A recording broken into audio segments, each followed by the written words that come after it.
Assalamualaikum warahmatullahi wabarakatuh. Perkenalkan, nama saya Putra Fahril Irawan dengan NIM 2500202, mahasiswa program studi Administrasi Pendidikan UPI.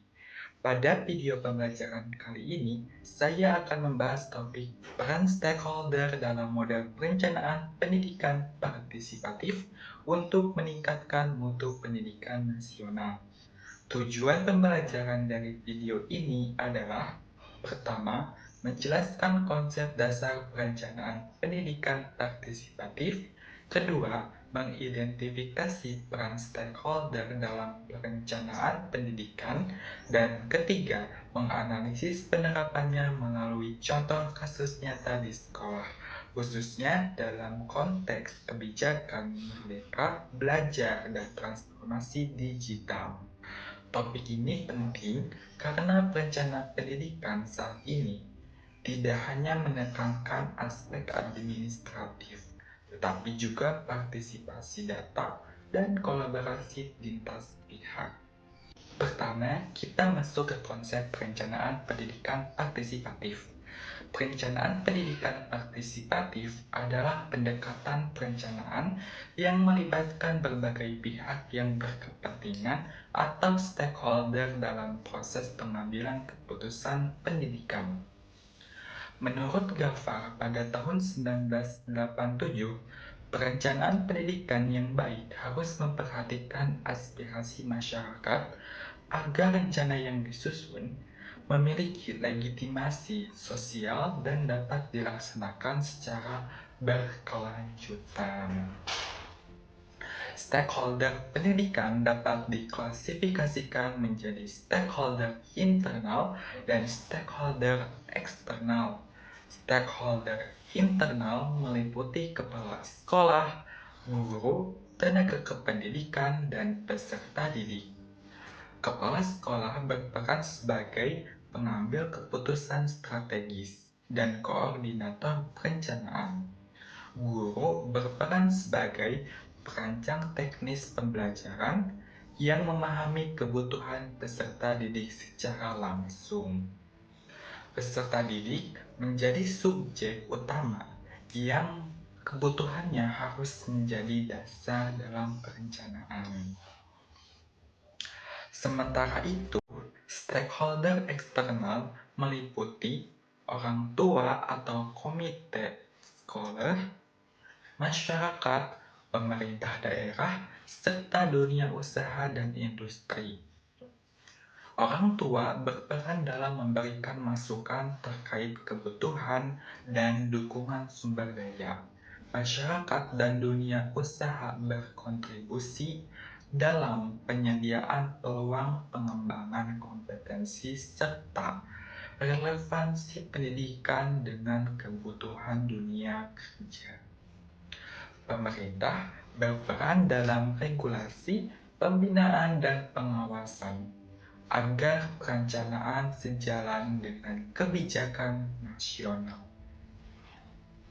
Analisis stakeholder dalam perencanaan pendidikan bertujuan untuk mengidentifikasi kepentingan, pengaruh, dan kontribusi masing-masing pihak.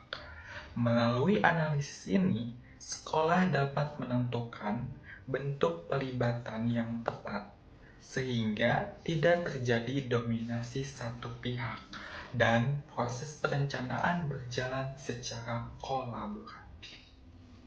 Dengan demikian, perencanaan pendidikan partisipatif bukan sekadar melibatkan banyak pihak, tetapi memastikan setiap stakeholder berkontribusi sesuai peran dan kapasitasnya.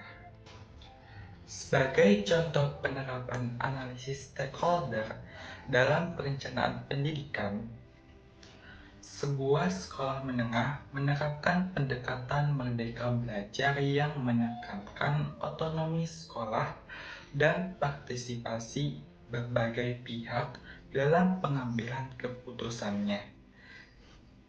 Berdasarkan data dari rapor pendidikan, sekolah tersebut menemukan bahwa tingkat literasi digital siswa masih rendah. Kondisi ini menunjukkan adanya kesenjangan mutu pembelajaran, khususnya pada aspek kompetensi abad ke-21. Temuan tersebut kemudian dijadikan dasar dalam musyawarah perencanaan sekolah yang melibatkan stakeholder itu tadi, seperti kepala sekolah, orang tua, guru, komite sekolah, serta komunitas praktisi teknologi informasi. Dalam proses perencanaannya, guru mengusulkan penguatan pembelajaran berbasis digital sebagai upaya meningkatkan mutu proses pembelajaran. Sedangkan orang tua dan komite sekolah berperan dalam dukungan pendanaan yang mendukung mutu sarana pendidikan. Sementara komunitas IT berkontribusi dalam perencanaan fasilitas dan pelatihan yang berdampak pada peningkatan mutu kompetensi guru. Selanjutnya, kepala sekolah berperan sebagai koordinator yang memastikan seluruh masukan terintegrasi secara sistematis dalam program sekolah. Hasil musyawarah menghasilkan keputusan untuk mengembangkan laboratorium digital.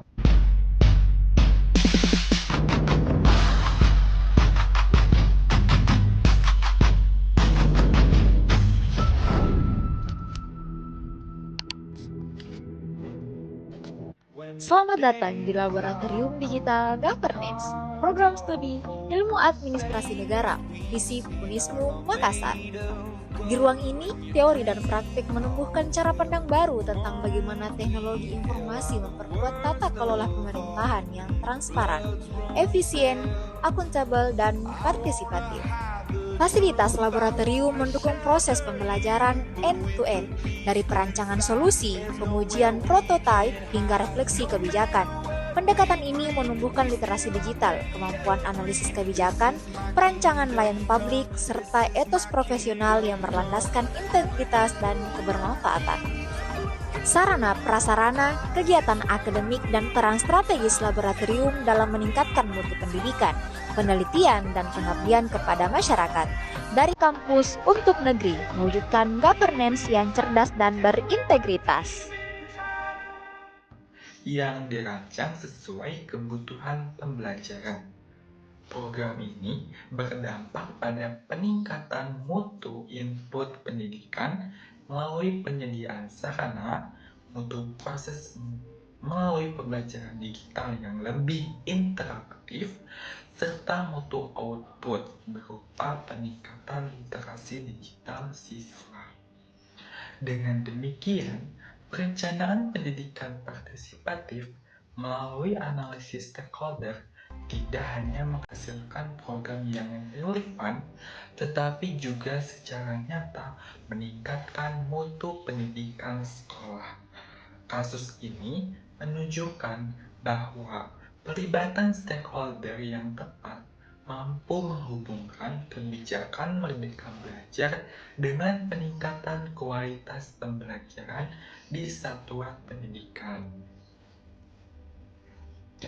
Berikut adalah daftar referensi yang digunakan untuk menunjang kebutuhan video pembelajaran ini.